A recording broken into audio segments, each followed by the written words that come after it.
Hi 6C, Mr. Taylor here. How you doing? Now some of you might remember me when I came and observed a couple of your lessons before Christmas time.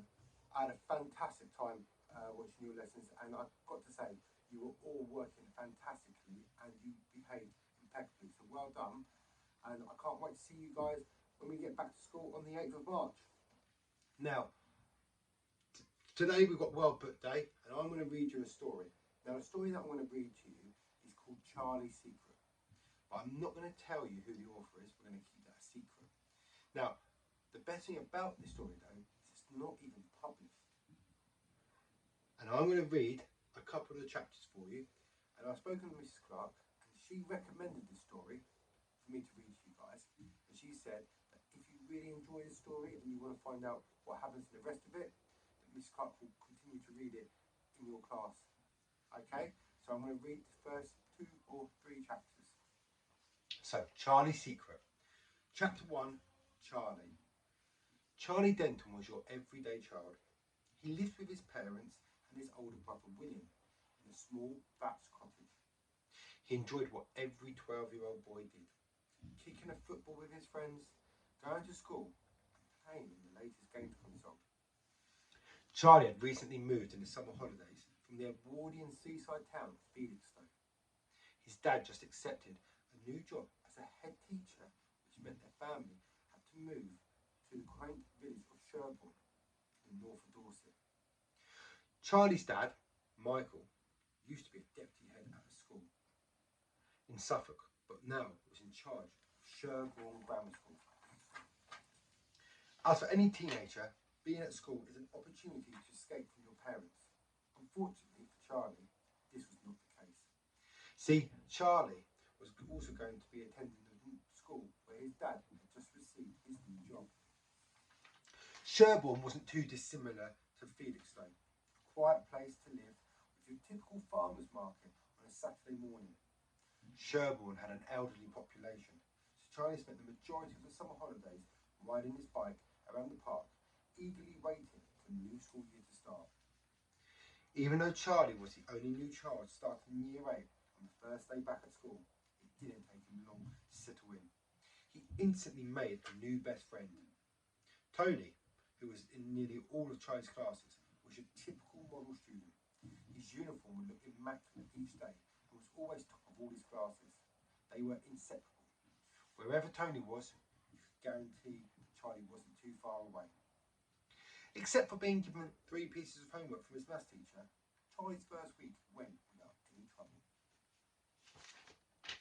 Chapter 2, Football Trials. After a relatively quiet weekend, Charlie woke up to the sounds of birds tweeting outside his bedroom window on Monday morning. Today was an important day for himself, as it was the trials for the school football team. At his old school, John Williams School for Boys, Charlie couldn't play for the football team as he was already part of another after-school club. Tony, who was part of the team last year, was also hoping to attend the trials, but unfortunately he had spent the night before being violently sick and was unable to go to school. That day, Charlie felt very lonely and insecure. Having his best friend around him always gave him confidence, as he was very supportive. Lessons seemed to last a lifetime that day, especially history, which was definitely his least favourite subject of them all.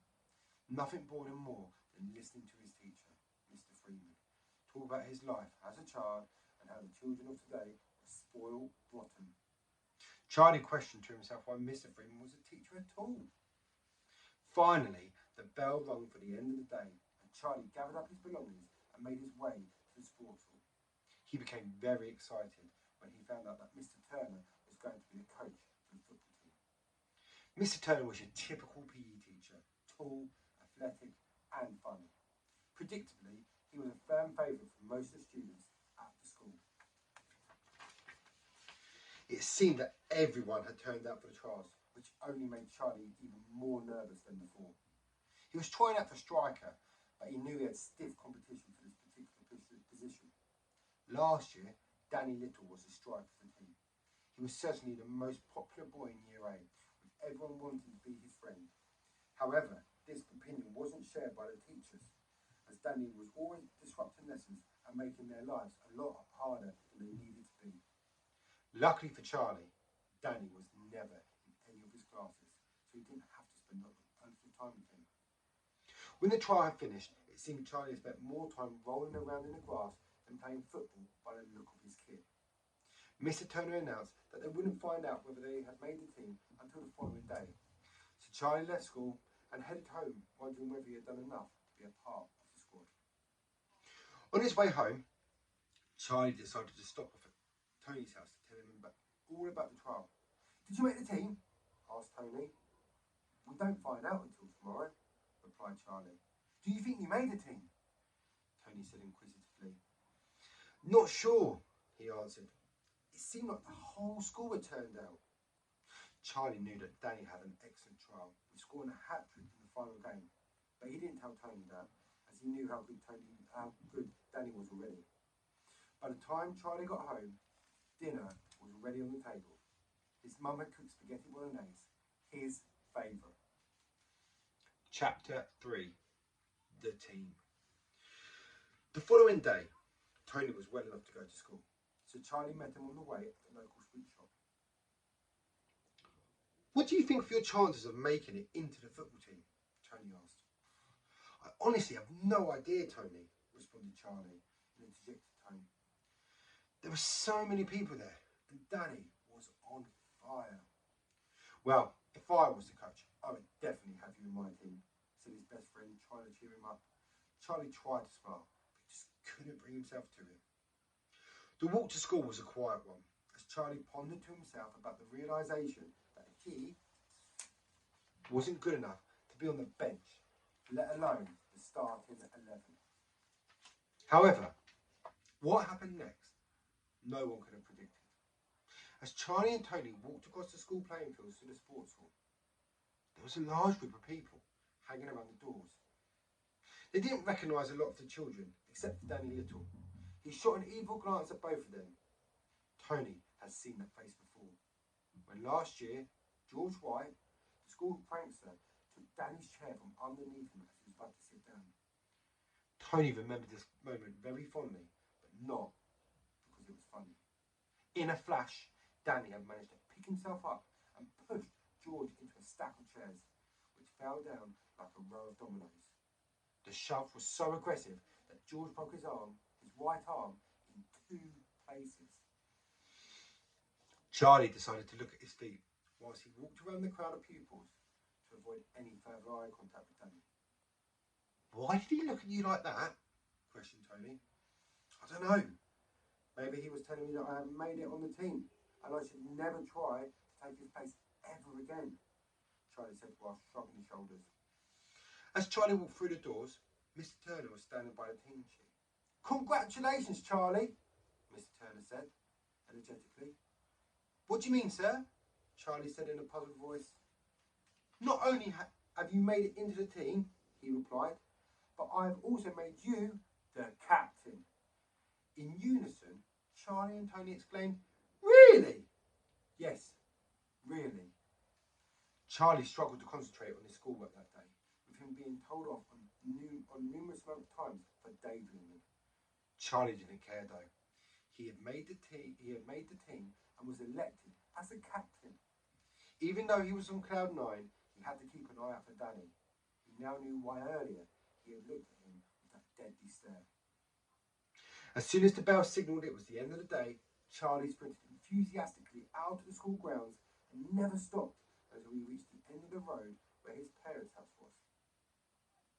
He was so excited to tell his parents that he thought it would be best to walk the rest of the journey to not only just catch his breath and wipe the beads of sweat that were falling from his brow, but to think how he would explain the astonishing news to them. Just as he was about to insert his key into the keyhole of the oak door, it swung open. His mum stood there with a beaming smile. Charlie could really tell that his father must have beaten him to it and explained what had happened to their son today. She flung her arms around her son and smothered him in kisses. "Mum," Charlie said, whilst trying to wriggle out of his mum's tight grip, "you're embarrassing me in front of the other children outside on the road." His mum didn't care and pulled him closer. "I'm so proud of you, Charlie Bear." Charlie suddenly went bright red. You stopped calling me that nickname when I was 7 years old. Please don't start that all over again, sighed Charlie. Where is he, Victoria? Shouted a voice from the living room.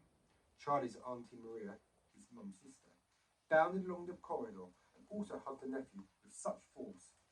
His face started to turn to a similar shape that you would associate with a beetroot. Thankfully, his Uncle Scott was more subdued and casually walked up to Charlie and shook his hand with a small nod of the head to suggest he was also very proud of his achievements today. William, who seemed like he was on another planet, just sat in the corner of the room watching an episode of his favourite show, Pointless.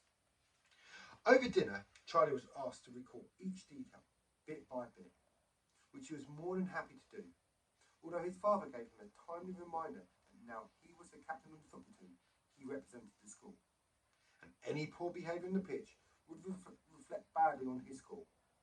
It seemed like he thought Charlie had forgotten he was the head teacher, but he could never forget. This was mentioned in the dinner hall at lunchtime, as a close friend of Danny's had bellowed towards him that the only reason he was made captain was because his dad was in charge of the school. Luckily for him, Tony was there when this happened and explained that they were just jealous that he was the one who was chosen to be captain. I'm not going to read any more chapters, but what I will tell you is the title of the next chapter is The Secret, Part 1. Now we know the title of the story is Charlie's Secret, and it had Part 1. So how many secrets has he got? How, if this one secret, is it being told to many people? Now, if you want to find out what the secret is, you have to ask Mrs. Clark to carry on reading this story. I hope you enjoyed it, and I can't wait to see you on the 8th of March. Take care.